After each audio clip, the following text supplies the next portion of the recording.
let's look into some practical applications that are maybe not that obvious and direct by my shit. Yeah, some suggestions. And maybe you can pitch in here if you have some ideas and thoughts on how to use those native ads creatively.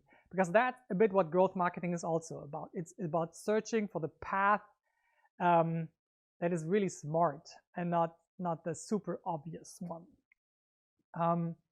So let's look at a beautiful example. So who knows the Netflix series Orange is the New Black? Just show me. So this was a native ad with an article done by Netflix to promote the second season of that in the New York Times. And they did such a beautiful job in that. They had this great animations. This is all nicely animated. If you click on it, if you download the slides and click on it, it leads you to the original article. Yeah, and it's a beauty to see. And I would really love to see the performance numbers on it, because I don't know, I've hardly ever seen such a well written and animated article.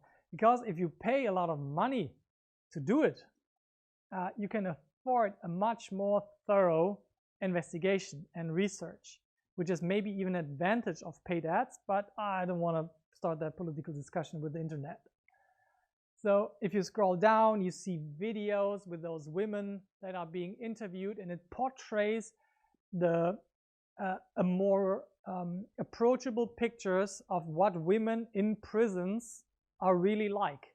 We might have a picture of that in our mind, and they portray rich and poor, Latino, black, white women from that perspective, and what actually landed them in prison and how they are treated there, and what happens with their life afterwards. And that is, I think, the intrigue of Orange is the New Black. Like, how is life there? And they did a really great job in this article. And at the end, if you scroll down, it never mentions Netflix except like for the banner in the beginning. You see, oh yeah, season 2 now streaming.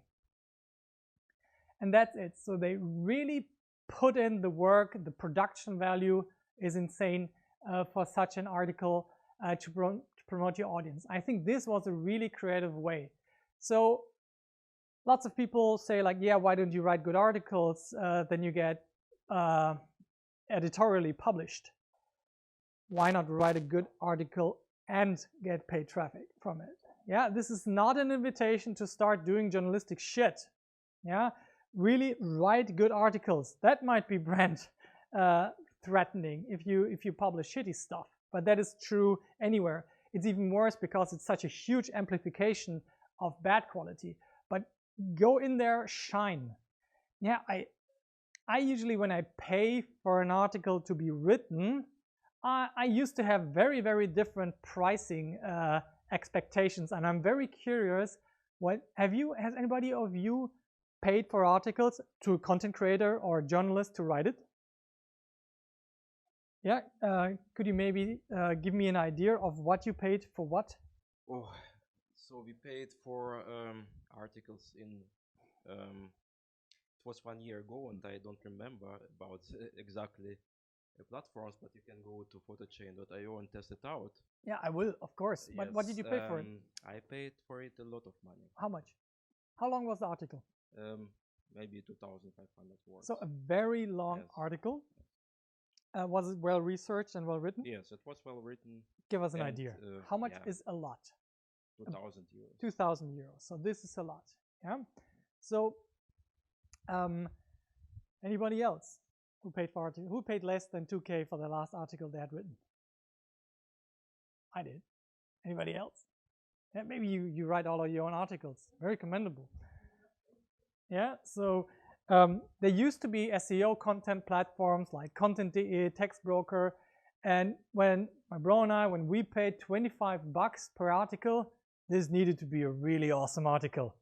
We were like $15 maximum. 4 stars out of 5 is enough. 500 words, all keyword optimized. Let's get 100 articles and get it done. Yeah, that was the mind frame I was coming from. And then I was like, geez, good journalistic stuff. Really, that costs like 100, 150 euro. Yeah. So this is where like I think like, yeah, that's kind of reasonable. 150 euro, but it's a lot, but yeah, I get. And then like 2 days ago, I heard about an article that is regularly written. It took the person 3 days at a daily rate of over 1,000 euro for this article, and I read it and I was like, all right, that was 4-star plus, but not more. Yeah, but somebody earned 3K for that article. I was impressed by her. Yeah, not by the article. What would I do? I would invest 150 bucks in an article that I invest. I would write it myself or write it and then have it professionally edited and some great pictures taken. If you spend some serious money on those articles, why not put the polish in it as well? But in my cases, for example, I have a very simple technique that Christina always does with my LinkedIn article. When we have a meetup like this, we have written a good, hopefully good event description that is a bit article-ish. Then we put that in there, put the slides as a SlideShare embed, put the video in there, and the text. And this is a whole nice article based on text, graphics, and videos. So, and since I'm doing this anyways every month, yeah, I'm pretty much forced into that rhythm. Why not push this article even a little bit? Yeah, it doesn't need to be super crazy involved, but if you push an article like that, realize it's gonna get a lot of exposure.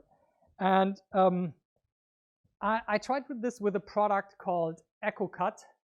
Yeah, I've talked about this in the past. Maybe you saw the example where we spent like 5,000 euro on Facebook video ads and we made 15K, had to pay 5K for product shipping handling and could keep another 5K as profits. And we could do that on a weekly basis. The only thing that could outperform it was Outbrain. That completely outperformed the Facebook ads again, and we could spend even more there. And what we emulated was a BuzzFeed style article. So BuzzFeed is known for, for viral articles, for listicles, for stuff like that. You can think about them what you want, and about people who read Bild.de. This is where the shit ton of traffic and attention is. And you need, I wanted to take that idea and see if that type of article works in a direct product sales scenario. And it did wonderfully. Yeah, so keep an open mind also in the format. It doesn't need to be always like uber creative and professional, but it needs to be something. Yeah, there needs to be a little hook in the creative and in the title at least. Yeah, and then you get the traffic, and if you write a good article, people will stay longer on it. If not, you just got the retargeting tags. Yeah, and that leads me to 3 other things on how I creatively like to use native ads. So I use it mainly to start really cheap retargeting audiences for expensive placements. I'm talking LinkedIn, Facebook, Google. Facebook is not that expensive yet, but you can just tell the Google Tag Manager, fire this conversion event when people scroll down 50% of the article, when they stayed at least 2 minutes on the article. So I can differentiate between the people who are not engaged and bounced and the people who have actually shown interest. And now I can spend money with the expensive placements and really show them the offer I actually wanted them to see. Yeah, I'll get them one level deeper into the matrix. Pedram, you have a question? Yeah. So all the time you're judging the performance of the ads by the cost per click, right? No, cost per conversion. Yeah, because that's my question, like about the EcoCut example, right? Like, you send them to an article, and could they like purchase or could they like visit the website? How was it built up? Like, so they use the Shopify store, and with Shopify you have the option to put your checkout button on any page. And you can just put a link to your shop from the article, or you can put a native ad of your own product within your article that feels very natural. Yeah, it was an article like how this invasion took Germany by storm. Yeah, it was a really BuzzFeed-worthy thing. Yeah, so I guess you know it. Yeah, so that gets people to the page, and then I let them sort up themselves. Yeah, by engagement. How long do you stay there? Do you convert? Do you scroll down deeply? Yeah. All of that laughter is on the microphone, bro. I really want to hear that. So,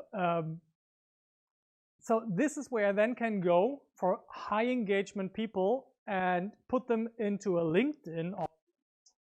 Yeah, because of course I have the LinkedIn pixel on that article as well.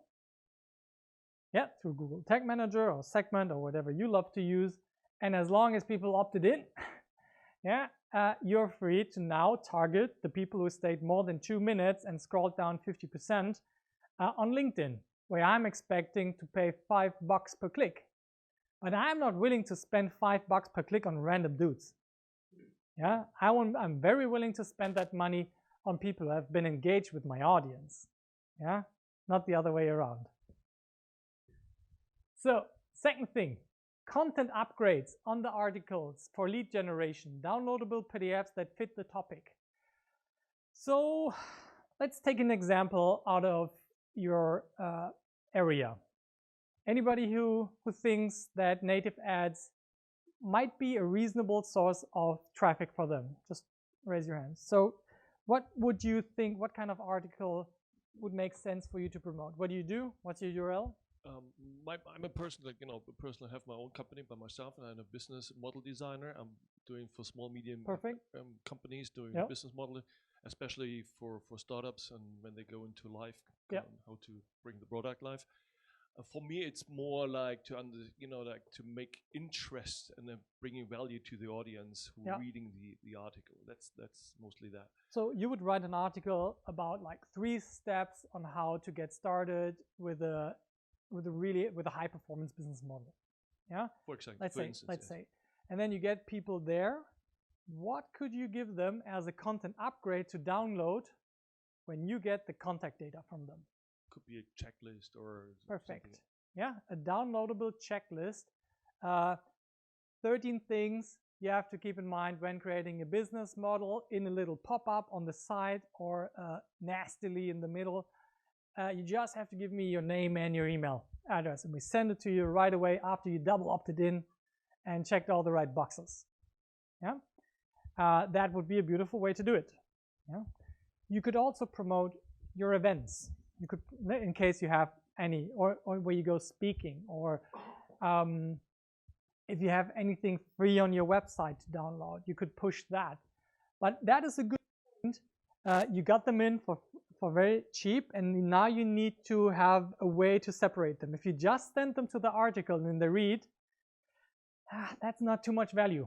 I don't know how you guys are at the moment, but I have actually a hard time taking the time to read a long article, especially a 2,000 word article at the moment.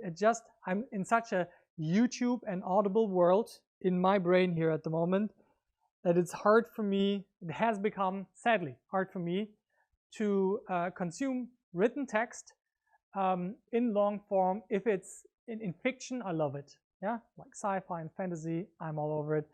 I love the slow reading process, but if I want to get B2B how-to information, I need the speed of the intake. Yeah, so that is a good option to creatively prop up your native ad and make it even more worthwhile. And I would highly suggest a free content upgrade. Don't go for paid straight away with native ads, because it's this article experience. You come from this article, you want to read the next article. They don't even allow you in Outbrain to put like your homepage on it, because they expect an article on the other side. They're pretty lenient with it. I sometimes get like a product detail page on it, but usually they kill them. Yeah. But if they reject you, just put it in there again. You haven't heard it. So then, yeah, I already said like this viral article a la BuzzFeed with direct product links. if you have a cheap broadband product, I'm talking 30 euro or less, B2C broadband consumer product. Yeah, or I would try it with the leather goods.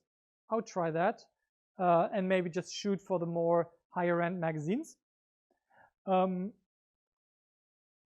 in that area, you can shoot for direct sales.